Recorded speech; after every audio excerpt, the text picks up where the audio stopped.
It's Cape Ann Report, and I'm your host, Maureen Aylward. Our topic is the new police chiefs of Cape Ann, and here with me at the table is Chief Paul Francis from Essex, Chief Todd Fitzgerald from Manchester by the Sea, and Chief Ed Conley from Gloucester. Welcome to Cape Ann Report, everybody. Well, thanks for having us. Thank you for having us. Sure, it's wonderful to have you. I've been so excited about this show.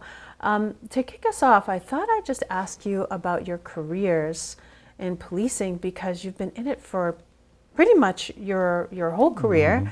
Ed, I'll start with you. How did you get started in policing? Well, I was in the military for a couple of years when I was very young. My dad was a deputy chief on the Chelsea Fire Department, so being a firefighter in Chelsea was out of the question, because I think he would have sort of honed in on me to prove that I wasn't getting any fair treatment. He wasn't mistreating anybody else to benefit me. But so policing seemed to be a natural progression from being what I was doing in the military. I spent a little bit of time working in the Sheriff's Department. Started out at Deer Island and moved to the South Bay facility, which is the House of Corrections for Suffolk County. Then I was hired by the Chelsea Police Department in 1994, and I rose to the ranks there till I became a lieutenant and took over the Manchester Police Department as a chief in 2016. And then just 4 months ago, landed here in Gloucester. That's great. Well, congratulations on your new role. And Todd, what about you? Well, I think policing's been a huge thing in my family throughout the years. I had a great-grandfather who worked for the Topsfield Police, and my grandfather and uncle worked for the Manchester Police. So I kind of grew up around the policing environment, and it was like a natural progression for me to get into this line of work. So 27 years ago, I started in the police department, and in 1994 became full-time when the chief Conley and I went to the police academy together. So I rose up through the ranks as a sergeant, and then lieutenant, and then became the interim chief before Chief Conley took over back in 2016, and now I'm taking over as chief since Chief Conley has left for Gloucester. Wow, it's great, and congratulations to you. Yeah, thank you. Chief Francis, you're the newest. I am the newest. I was sworn in on August 1st. And for myself, I had wanted to be a police officer all my life. When I was younger, I wanted to be a police officer. And so my parents had a friend. I'm from Gloucester, and my parents had a friend on the Gloucester Police Department. And he had been driving by our house one day, and they asked him if he'd take me for a ride. And I went for a ride in the Gloucester Cruiser, and I was hooked. Although I did get sidetracked for a number of years. When I grew up, I had a landscaping business for many years. And then a friend of mine got me back into Saugus Auxiliary. And then I went and I worked for Manchester Auxiliary until I moved over to Essex. I started as a reserve in Essex in 1995. In 97, I went full-time. I became a sergeant in 2007, and here I am today, sitting in front of you as the chief of police in 2019. That's fantastic. I mean, it's such a noble profession. And what would you say to folks who might be interested in this? I mean, is it hard to get into it? Do you have to have any, do you have to have a criminal justice degree? Do you have to just, what do you tell people? Well, first and foremost, I'd say don't believe what you see on TV. Right. I think as entertaining as police shows can be, my wife is addicted to Law and Order still, but that's not really the job. I think there's a price to be paid by people who think it is, because it's just speaking particularly to women who might be interested in the career. I think there's a misconception that a lot of this is, gunfighting and karate, and that's not it at all. 95% of this job is exercising really good communication skills. Yeah, I agree with the chief.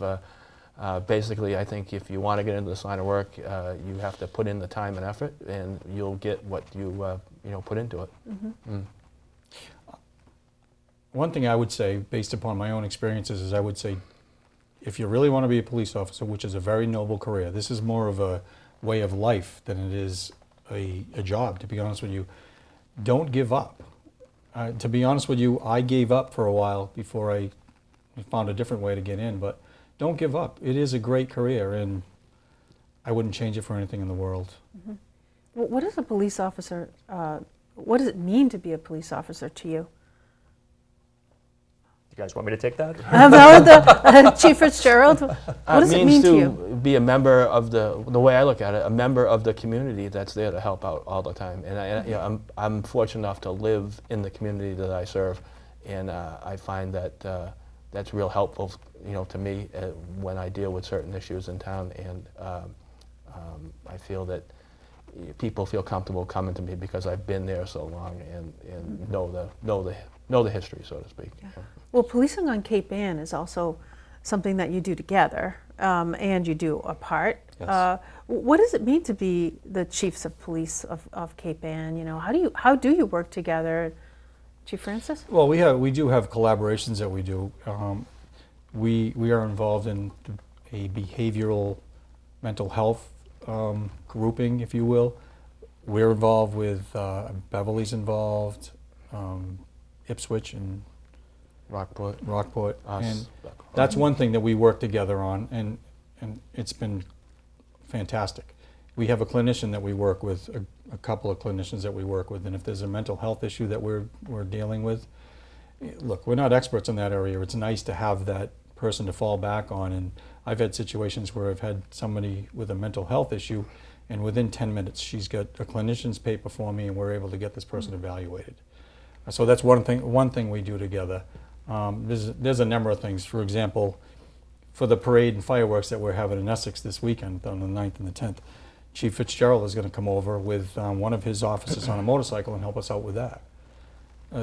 I can pick up the phone and call Chief Conley and ask him any different sort of question and what have you, and I'll get answers.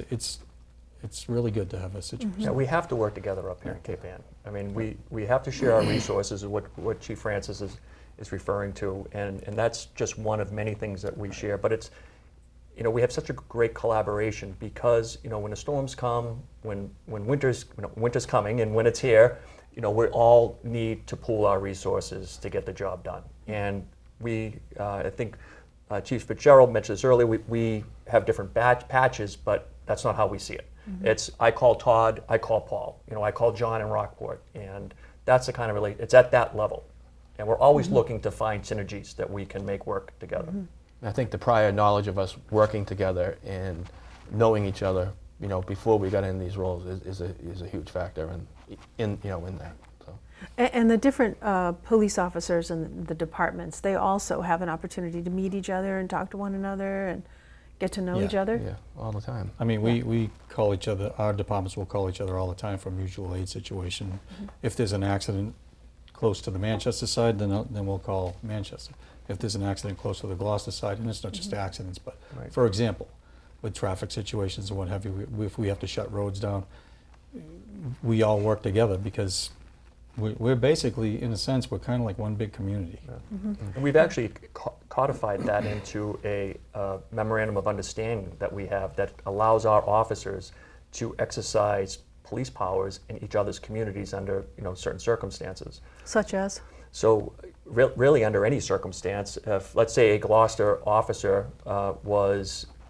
happened to be coming back from an accident scene and heading down 127, but found themselves in Manchester in that jurisdiction and observed someone driving erratically, say they're a potential OUI case, operating under the influence, that Gloucester officer is legally capable of conducting motor vehicle stop and ultimately making an arrest. Now there's certain things that we have to make happen procedurally, but at the bottom line, that's what we're trying to accomplish. And it gets another example of how we pool our resources to accomplish our missions. Right, that's great. That's great. I wanted to talk about community policing, and each of the communities obviously are a little bit different. I mean, Rockport, Essex, and Manchester are smaller communities, and Gloucester's a big city with lots of different issues. But how are you working on community policing? And Chief Conley, I'll start with you. Well, so I'm new. So the first step in community policing is listening. And it's not the end of that. That's not something that ends. It continues on and on. The primary, when people talk about community policing, it means a lot of things to a lot of different people. And a lot of chiefs say, I do community policing. So what does it mean to you? So what it means to me is listening to the community. And every community has its own priorities. Now, we all have certain things we have to agree on, like there are felonies that need to be enforced, but in some communities, shopping carts on the streets are the major concern for that particular neighborhood. In some communities, such as here in the summertime in Gloucester, beach traffic is a #1 priority. It's not for the chief to come into a community and dictate what the department's going to focus on without any input from the community. In fact, when I leave here after this show, I'm going over to Lanesville to meet with the mayor, Jim Destino, and Val Gilman in a group to listen to what's going on in Lanesville and what are their priorities and how can we problem solve together. Chief I Fitzgerald? mean, I think it's part of our mission and the things the goals that we've set when Chief Conley was there, is we're continuing on moving forward with exactly listening to the public and working with the youth of the town. And one of the things that we're working on now, Chief Francis and I, is the SRO, which is School Resource Officer Program. Yes. And that's one of the things that hopefully will be up and running by late fall. Between the two departments and the school. So, I mean, and that is something that's being vetted out right now between the two towns, because we are a school district. We're in the same school district, and it's a valuable thing.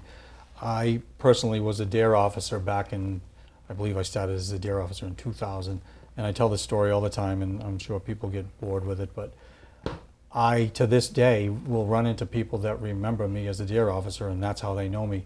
And when it was announced that I was going to be the chief of police, and it was put on Facebook, I recall one of my former DARE students said on Facebook, "Oh my God, he's my DARE officer. He was my DARE officer. I love him." And I mean, it's just stuff like that that just makes you feel good, and you realize you had an impact on the children, the kids, and that goes a long way. It just reinforces how I feel about this career. So let's talk about school resource officers, and there are two in Gloucester that work in the middle school and the high school, so Correct. they float between them. And Manchester and Essex, as a regional school district, you don't have a school resource We do officer not, over yeah. there. Chief Conley, what has the school resource officer done for the community of Gloucester and being in the schools? So I've been dealing with experience with school resource officers since my time in Chelsea, where we started with none and ended up, I think they have 5 or 6 now there. It's an absolute home run. And school resource officers, when the right officer is selected for the job, for which they will be, there's actually a whole mechanism in the law that allows for a committee to include members from the school department to be in there on the selection process now.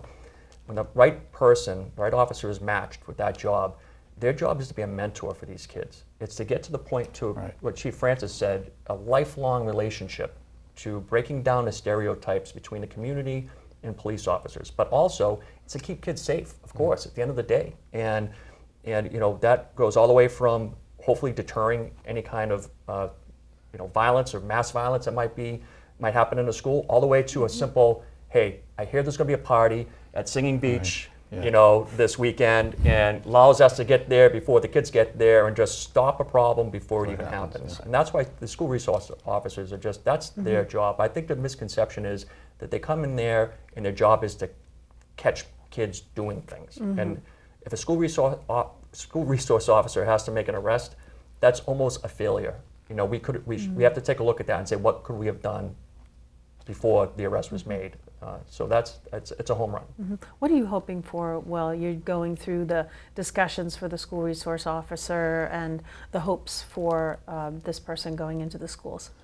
I'm hoping to build the trust with the students. I think that's something we've lost over the number of years, because we used to have the DARE program just like Essex, but once that was discontinued, I think we've lost that connection between the upper grades, so to speak. So I'm hoping to build that trust back up where we have that relationship, that someone may say, geez, he was our SRO, and have that connection years down the road. I think it's important to build that relationship so they feel the children feel as though they can come up to you and they can talk to you. Even in the worst of situations, they can come up to you and they can talk to you and they're comfortable talking to you. And like Chief Conley said, it's not about going in and making arrests and what have you. It's mentorship, it's guidance.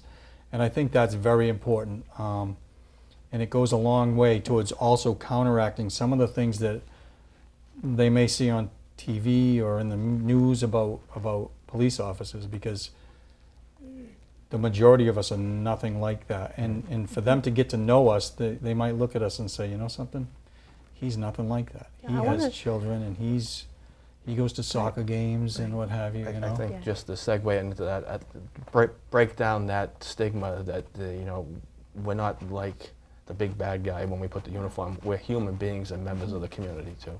Well, I think media can, foster and inflame the mistrust of police, and people who don't have the opportunity to engage with police officers on a regular basis, or no one, can have that fear of police officers. Listening is one piece. School resource officers, and how do you address that mistrust, and have you come across that in your communities?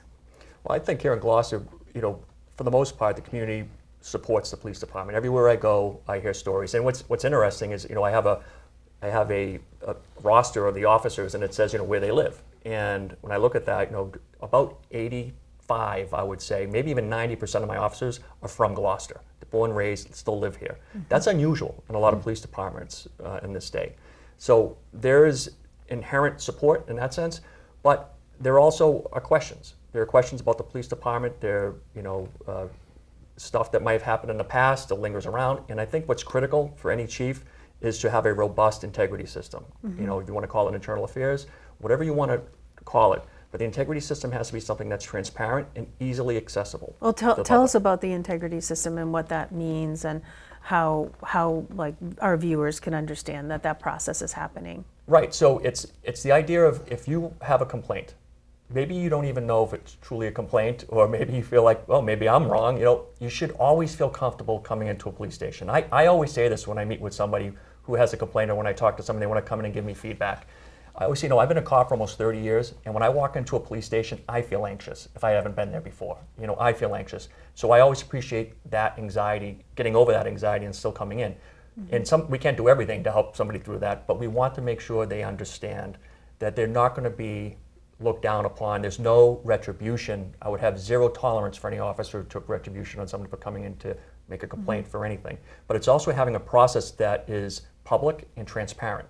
And I think that's what works the best when you're trying to develop integrity within the community. I think part of that too is also the officers understanding that it's not about coming after them. It's also about, proving them innocent, if you will. I mean, it could be the smallest complaint, he was rude to me, up to something much more serious. But there's a process. The process has to be done fairly. And I think if it's done fairly, everybody wins. And as far as trying to get, keep the trust of the people, it's talking to them. I mean, we can keep saying this and keep saying it, but we need to get out into the community and talk to them and have them get to know us. And I'm fortunate also as well in my community. We do have a lot of trust in our community. They treat us very well. We get the occasional person that doesn't trust the police for whatever reason, but knock on wood, right now it's not prevalent at all. It's So, working. yeah. Chief Fitzgerald? I think we're the same, all on the same lines, and I think where we are at right now is we do have that robust system, as the chief talked about, since he came in, and him and I worked together on it. So I think we have that trust with the community, and it's all about trying to interact as much as we can. Chief Francis, you talked about mental health issues earlier, and that you have these people that you work with. And there's been an increase, it seems, in issues with mental health. At least we're hearing about it more, and how police officers are approaching folks with mental health and working with them to de-escalate. And have you seen over the time of your careers, I mean, spanning 30 years, 25, Sure. 27 years, 30 years, is there something that you've really noticed in the last several years that has become a problem, or a public health issue, or a public safety issue? I think we've had a lot more instances of mental health issues that we're dealing with, and I think it's important for all of us to work together, and with the clinicians like we're doing now. We're learning a lot. I've been doing this since 1995, and every day I come to work and I learn. I mean, and there are more and more trainings and what have you to learn how to de-escalate situations with mental health situations. We're learning, and I will continue to learn in that area. But it is nice to have the clinicians that are working with us because they're a phone call away. Right, and also the relationships that you have Correct. together. Chief Fitzgerald? Fortunately enough, we now have this system for the mental health, and us in Manchester, and Chief Conley and I started this years ago, is all our full-time officers are critical incident trained. And we were able to take what they call the One Mind pledge through the International Chiefs of Police Association and be recognized for that. And we had to do, 3 things, which all training, a policy and procedure on mental health, and what was the third one we had to do? We also had to be supervisor training. Supervisor training. Had to have a higher level of training of how do we deal with people with mental illness. I'll tell you, Maureen, this is something that I'm really proud about in my profession, in our profession, is we can't sit around and wait for other agencies to step up and address problems. Police take a leadership role in the community. We just do. Whether we think it's our job or not, when we have a position in the community that we can use for good, right? We can use that leverage for good. When a police officer calls, people usually pick up the phone, right? And what we found is, and what we've all known, is that police are excellent at handling acute situations. It's a robbery, a motor vehicle accident. We get in there, we handle an immediate situation, we clear the scene, and we're off to the next call. What we're not really good at is the chronic long-term follow-up, that a lot of these problems, whether it's addiction, mental health, homelessness, they all require that. And typically when we meet somebody who's in crisis, they have part of that circle overlapping in their lives. They're homeless, they have a mental health issue, they have addiction. And so what Chief Francis was talking about in our partnerships with trained mental health therapists who now, we share it, but we're hopefully going to expand that to have actually embedded services. Tito Rodriguez here in Gloucester, who comes in and we work hand in hand. He walks into the police department. That never would have happened, even 10 years ago. Right. Like, who's this guy? This is a civilian, Yeah. But we partner and we leverage each other to solve these problems. These embedded chronic issues that lots of communities have, and it sounds like the police departments are working towards that greater understanding of doing that.